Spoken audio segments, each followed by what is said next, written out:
Dans un peu moins d'un mois, le boxeur Coteau-Lacroix, Francis Lafrenière, remontera dans le ring où il tentera de mettre la main sur un nouveau titre nord-américain qui le rapprocherait du top 15 mondial dans sa catégorie. On est chanceux, on l'a avec nous tout de suite, donc on lui en parle. Salut Francis. Salut, ça va bien? Oui, merci d'être là. Ben, ça fait plaisir. Donc, c'est le 24 février prochain que tu vas te battre au Centre Vidéotron à Québec contre Exact. Marcus Willis. Tu entrevois ça comment, ce combat-là? Ben, c'est un gros combat. On a été actifs beaucoup ces derniers temps, décembre, janvier, puis le février, pour différentes raisons. Ce combat-là, Marcus Willis, champion des Cannes aux États-Unis, quand même une belle fiche, 7 victoires, 4 défaites, une nulle si je ne me trompe pas. Ça va être un gros combat, 2 titres en jeu, donc pas à prendre à la légère. Tu vas mettre d'ailleurs ta ceinture là, que tu as amenée ici, IBF. Oui, ça a fait un an hier, le 30 janvier, cette ceinture-là. IBF international, puis on s'en va pour la NABO qui me met dans le top 15 WBO mondial. Donc, j'espère ne pas perdre celle-là. On te le souhaite.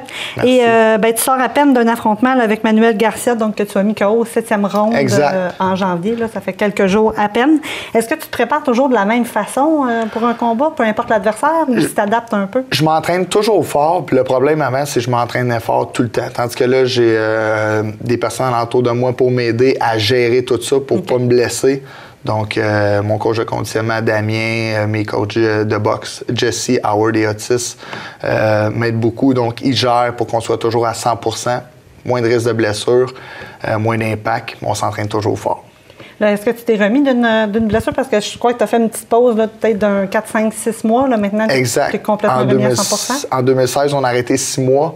Là, on est quasiment à 100%, peut-être 95%. Ça va super bien. C'est pour ça qu'on gère, qu'on fait attention. Puis on prend tous des combats, les opportunités. Parfait. Justement, l'année 2017 commence en grand pour toi. Tu étais assez occupé, disons-le. Ça va être quoi la prochaine étape après le combat du 24 février? Mais là, 2017, on veut vraiment monter dans le classement, défendre le titre. Là, on a un autre titre. Donc, 21 janvier, victoire par KO, 7e round. Le 24 février, 2 ceintures.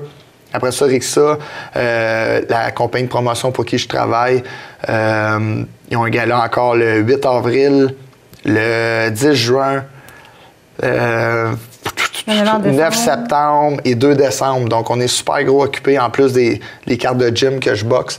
Donc, on a une grosse année qui s'en vient. On va augmenter aussi mes victoires le plus possible. C'est sûr, c'est pas donné. On travaille fort pour ça.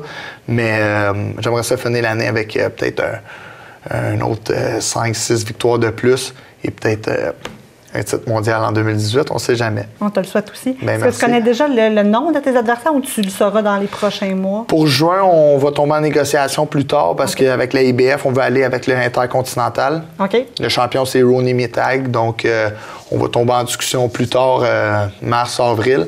Mais ça va être un gros gala au mois de juin pour Rixa Promotion. On le disait tantôt, tu pourrais mettre la main là, sur une nouvelle ceinture, donc dans une nouvelle catégorie, là, NABO des poids moyens, la ceinture. Est-ce que tu peux nous parler un petit peu de cette catégorie-là? Qu'est-ce que ça va te permettre de faire? Ou j'imagine que ça va te permettre d'affronter plus de monde une fois que tu vas avoir la ceinture? Bien, la NABO, c'est catégorisé dans la WBO, World Boxing Organization. Donc, le champion, c'est Billy Joe Saunders. C'est la seule ceinture que Gennady Golovkin n'a pas. Donc, c'est sûr, une fois que tu es dans le top 15 mondial, lui, il check sa liste. Puis, on pogne un petit gars de Coteau-du-Lac, il vient de rentrer dans le top 15, tout. Fait qu'on ne sait jamais, le téléphone peut sonner. Donc, c'est des chances d'affronter un champion en ayant cette ceinture-là. Donc, Francis Lafrenière, on va suivre évidemment ton combat attentivement le 24 février prochain, mais on n'est pas inquiet, on est certain que tu vas gagner. Donc, merci d'être là. Merci beaucoup. Je voudrais remercier tous mes fans, mes amis, ma famille qui me supportent, tous mes commanditaires, Garage Octo, La Cage, Groupe Richer, Stéphane Duhaime, Proprio Direct, Mia Motorsport. Priorité, Rixa Promotion, tout le monde est là, mes coachs. Fait qu'un gros merci tout le monde.